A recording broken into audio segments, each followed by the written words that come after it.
Guru Nation, we are back with yet another video. And look, we just got through the site network, where the golden era of sites. Right now, we're back to the basics. Last week, I did a what is a phase 1 through 4 trials. We're going all the way back to the fundamentals. This is good clinical practice. It's very difficult to even believe I've talked about good clinical practice, but I've never done a video just on good clinical practice. Like, what was I thinking? It's been 15 years and I haven't done one.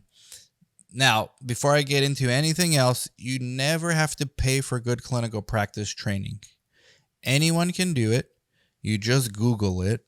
Matter of fact, I will put the link underneath this video show notes so that you don't even have to Google it. Okay, you just come here to Dan Sphere YouTube channel, you subscribe, you like, you comment, and you share, and you do your GCP training, and that's it. You're not going to pay for it. So, what do Nazi war crimes, thalidomide babies, and your grandma's blood pressure meds have in common? Right? They all signify the importance of trust in medicine, and good clinical practice is the backbone of ethical clinical research. And good clinical practice, actually, it's relatively new. It's really was born in 1947 as a result of the Nuremberg trials and during the Nuremberg Code. So this was the aftermath of the Nazi experiments during the Holocaust. If you want to read, side note, a really good book about that time period, Man's Search for Meaning by Viktor Frankl. He was a prisoner and he wrote about his experiences. This is one of the best books of all time. But that's where it stemmed from. The Nuremberg Code was the first international attempt at research ethics.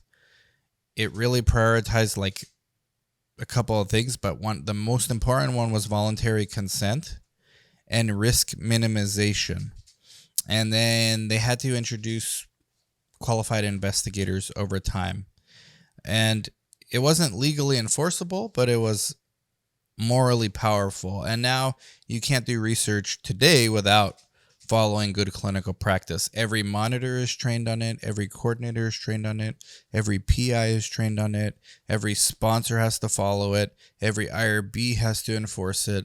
There's an entire ecosystem now built around this premise, these virtues. And it really stemmed from the Nazi experiments, where they did horrible human experiments on the prisoners. And you can Google it and go down a rabbit hole if you want, but the good that came out of that was the understanding on a global perspective of good clinical practice with the clinical research. Then in the 50s to the 60s, thalidomide came about. And this was marketed as safe for pregnant women, but it led to severe birth defects, and it exposed regulatory gaps in the drug testing, which prompted eventually stricter drug approval laws, and it essentially paved the way for the FDA as we know it. And then the birth of modern GCP came about in 1964. It's called the Declaration of Helsinki, and it introduced broader ethical principles for medical research involving humans, and emphasis on subject welfare, informed consent, and review boards. So IRBs, which are the ethics committees, really came about after the Declaration of Helsinki. And this is sort of how good clinical practice evolved. And then in 1996, can't believe it wasn't until 1996, the International Council for Harmonization, which is ICH, it included US, European Union, and Japan. They formed this alliance, and they wrote out formal good clinical practice guidelines. And their aim was for a global standard of clinical trials to ensure data integrity and subject protection. And that's really what GCP is all about. And we're going to get into the core principles of GCP. But just so you know, there's some key players. There's the FDA, the EMA, which are the big regulators, the US and the Europeans. But then you have all the stakeholders in our space. You have the research sites, which I own and operate. You've got the CROs, which monitor the trials at the sites on behalf of the sponsors. You've got the sponsors who need the data and pay, that's why they're called sponsors, pay different vendors to get the studies done. And one of the vendors is the IRB, the ethics committees. And the IRBs have to approve protocols. So they look at the 13 core principles of GCP. And I'm going to give you real world examples of these 13. And then we're going to get into what GCP looks like in practice, which is basically real life scenarios. I'll probably integrate those two things together. And then why GCP is not going away. It still matters today. AI, it still applies. And that'll be this episode. And I can't believe I've never done one on this, but I think I have the 13 core principles here. The first one is ethics first, and it's based on the Declaration of Helsinki. And ethics first means medical research involving humans.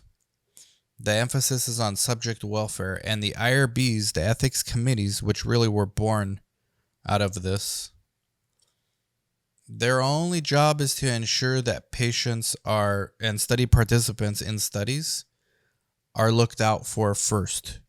And so it means do no harm to patients and do no unnecessary harm, but do no harm. That's the first rule.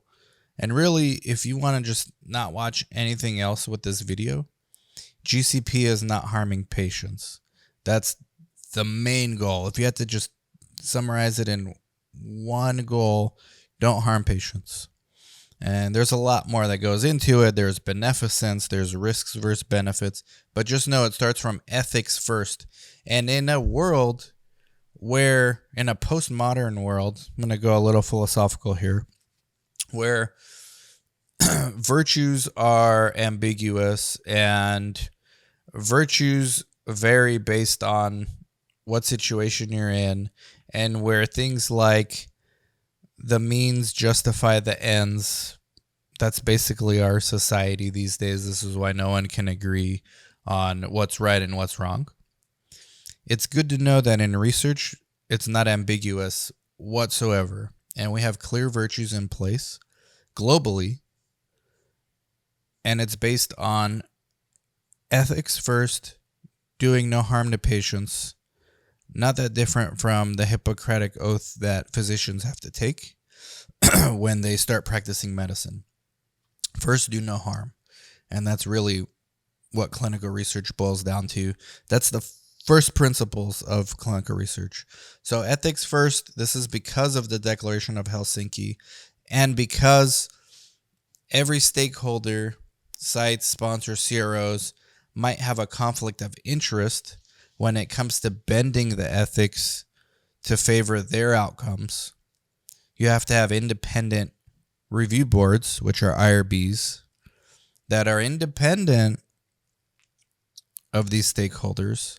Although, if you want a quick side note, the biggest IRBs in the world also own some sites and some tech companies. Now, I've made an entire video on that, arguing about whether that's actually good for the industry or not.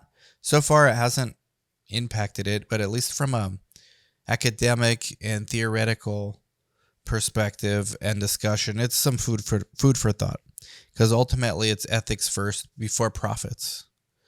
And the IRB started out from the Declaration of Helsinki to put ethics over profits and make sure that patients are being looked out for.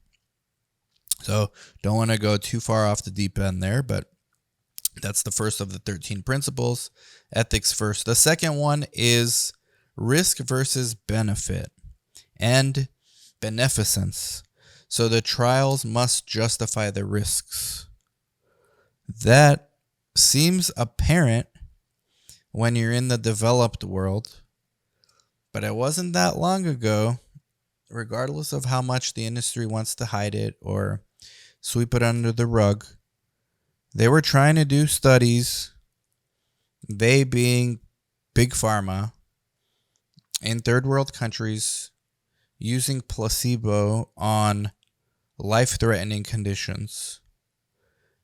Even though in the developed world you're not allowed to do that because the IRBs say if it's a life-threatening condition, you can't have placebo, you have to have standard of care. And that's because of this principle. Number 2, risk versus beneficence. And just because in the developed world we have a standard of care because we are richer countries, does not mean that you can go overseas to Africa or India, which is what was happening in the 90s. And I'm not trying to get canceled here, but the truth is the truth. And they were trying to do HIV trials and cancer studies using placebo arms. So thank God we're over that. Thank God we have a decentralized form of communication now where we hold each other accountable in this industry and keeping these 13 core principles in mind of GCP. So risk versus benefit. The trials must justify the risk.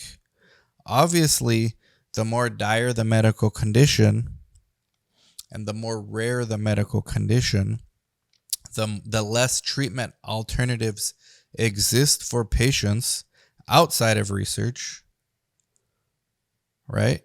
The less burden of proof you actually need because risk and benefit needs to be weighed.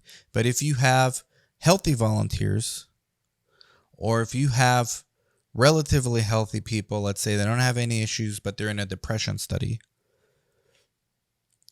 you can't just throw toxic IP at them and study it. They have to be scientifically sound, and that's the next one. Subject rights, safety, well-being, that all comes before science. This is what the Nazis purposely got wrong. They didn't care about subject rights. They didn't think the Jewish people were humans. Right? So that science was in before all of that. Well, the way we do research now is subject rights and their safety and well-being are greater than science. So their outcomes, the means don't justify the ends. You can't just do whatever you want to these study participants in the name of science because the science is promising. So that means it's okay if we harm some people in the process because it's for the greater good. Thank God we have these protections in place because there would be a lot of people taken advantage of. There still have been people taken advantage of. The Tuskegee incident, you guys can go Google that, is a perfect example. And that was here in the U.S. And that was your own quasi-government organization doing it. And they didn't know about this either. And that started before GCP. But Declaration of Helsinki came even while that was ongoing. So subject rights, safety, and well-being are more important than the science. It's very important. So we've gone through the 3 core principles so far. There's 13 of them in total. So the 4th one is adequate preclinical data before human trials. This is where they do animal studies, mice, dogs, pigs, monkeys. Now this new FDA administration in a 2025 world and beyond is even looking out for animal welfare. They're saying, hey, well, we have computer models now. We don't need to harm an animal unnecessarily. So we've advanced to the point, and technology is helping us advance, but you need adequate preclinical data before human trials are even allowed by the IRB and by the regulators. So if a drug company wants to do a trial, they can't just do one. They have to actually file an investigational new drug application with the FDA. That has to get approved. And then even after it's approved, their protocol has to be approved by the IRB. So those are usually will be done on animals, and now it's going to be increasingly so on computer models and maybe AI, and maybe in the future you're going to start hearing this term a lot, in silico trials. Number 5 principle of GCP, scientifically sound protocols. So this is where the IRB has to approve, is this scientifically sound? Does this actually make sense? Like, does science actually have a chance to prove this hypothesis? And keeping in mind everything we just mentioned so far, ethics, risk versus benefit, subject rights, adequate preclinical trials, is it actually scientifically sound? Or is this just someone's pipe dream that they want to run experiments on? So this is where scientists come in and also decide if that's the case. Then number 6, IRB approval is required. Thank God. And they are supposed to be independent of the other stakeholders, which it's not always the case, but so far we haven't had any issues. Number 7 is qualified investigators. So what does this mean?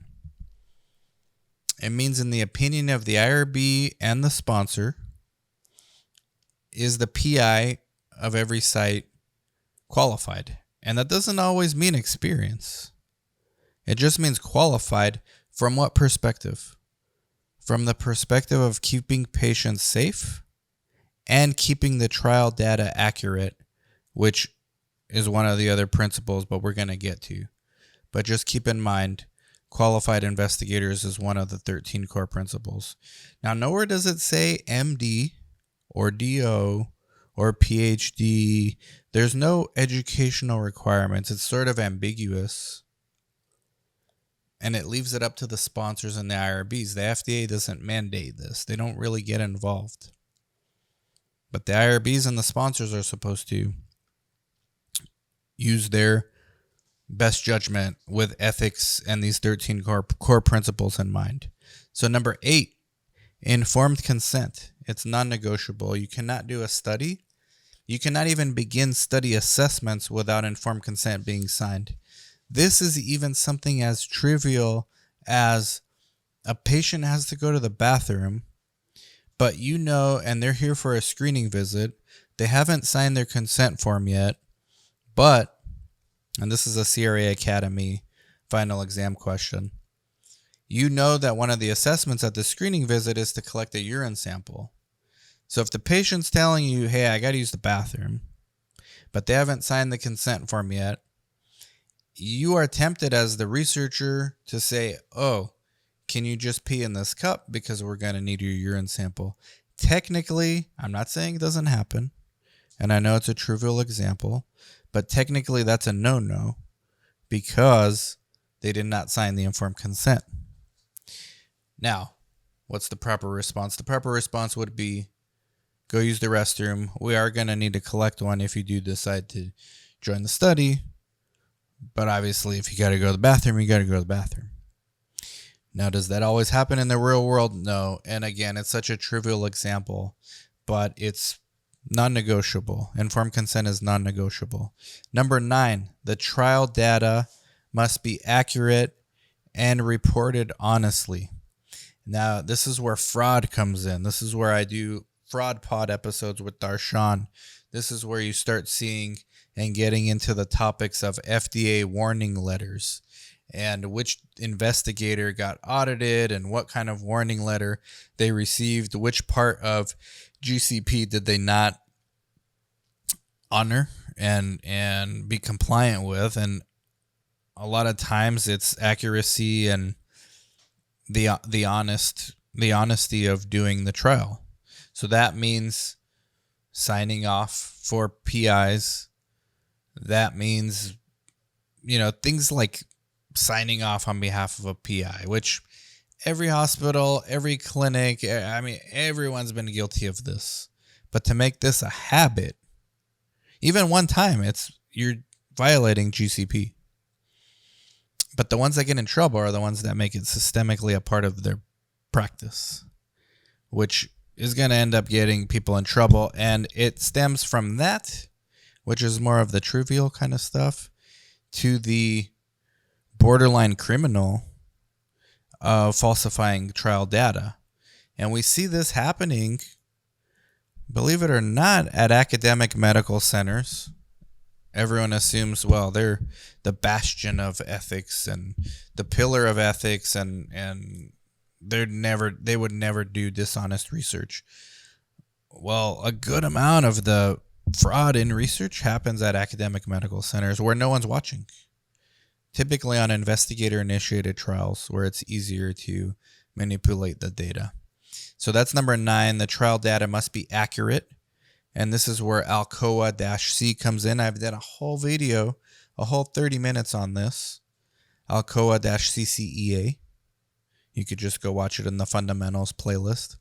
Number 10, privacy and confidentiality. It's part of informed consent as well. But when you're in a study, when a patient is in a study, their data is kept private just for the researchers to look at. Their personal information is kept confidential. This is where we have to redact what's called personal health identifiers, so PHIs. We redact them. If we're uploading records of a patient into our source, we got to redact them first. Now, there's some back and forth about, do you actually have to redact them? Or as long as you're keeping it away from people that signed a CDA and belong on the trial, belong working on the trial and seeing those documents, then it's okay. But every site SOP is different, and most sites err on the side of caution where you redact personal health information.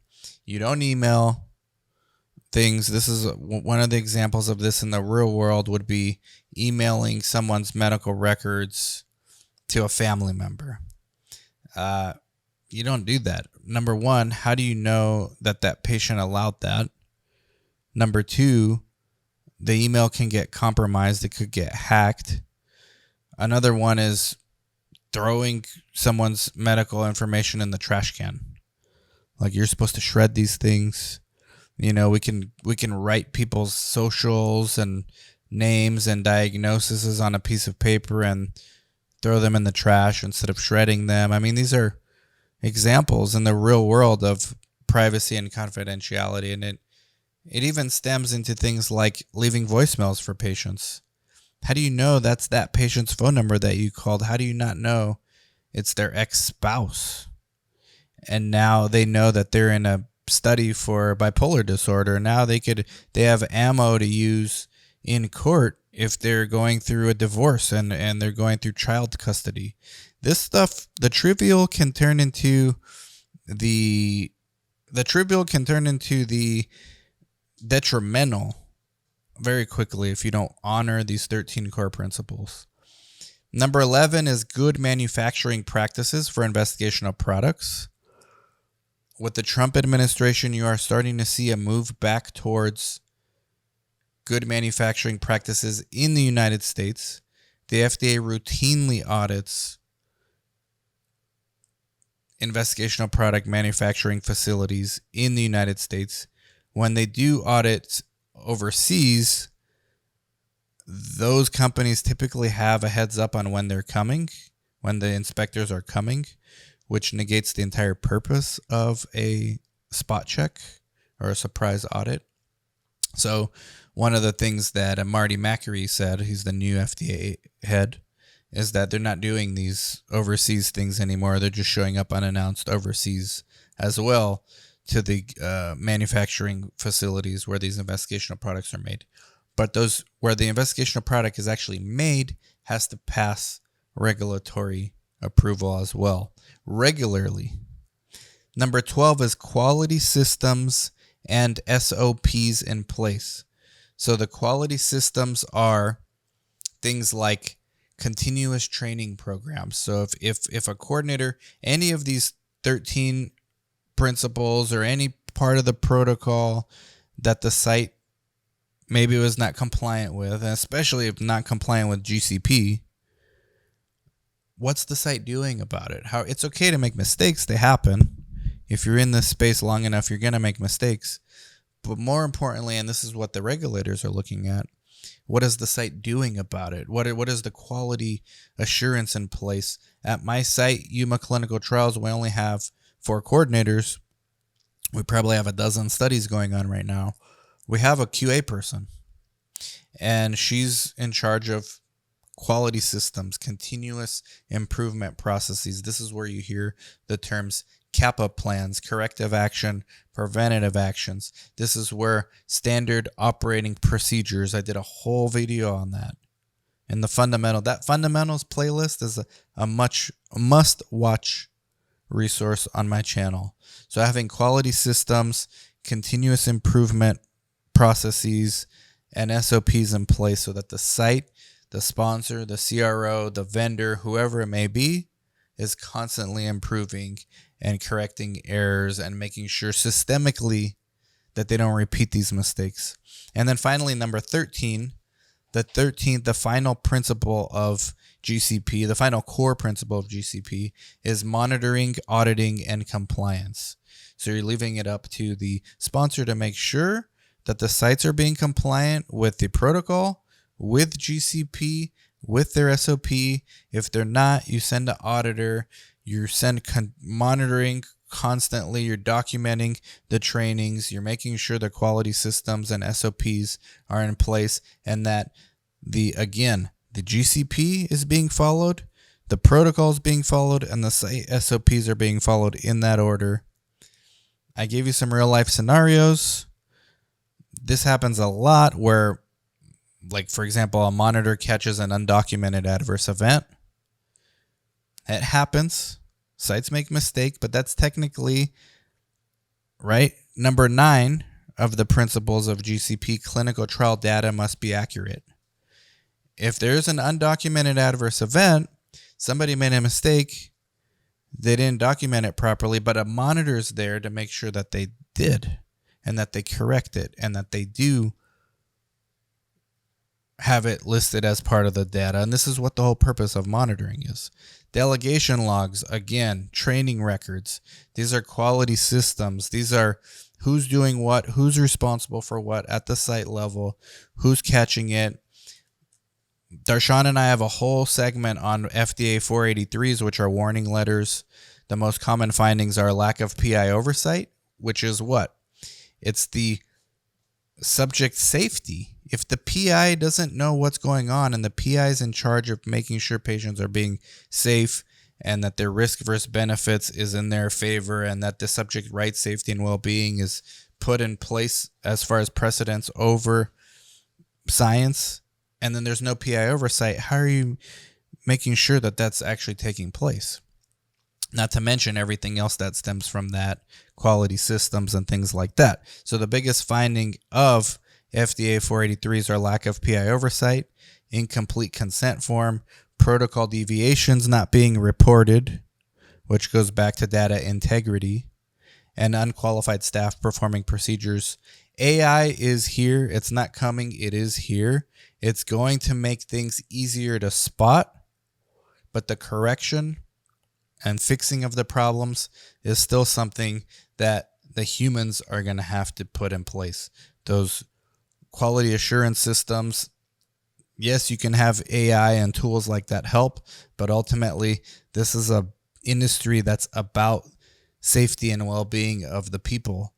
And on the other side of it, we have other people that work in this space, like you, I believe, watching this video. So GCP is not just about paperwork, it's about people on both sides, the workers, the participants. If you wouldn't enroll your own child in a trial, that's got to say something about how you feel about good clinical practice. And I'd like to hear your personal experiences about GCP and let me know if I missed anything. This could have easily gone 3 hours, but I wanted to keep it relatively short and sweet. Like, subscribe, comment, share. Good luck out there. Bye-bye.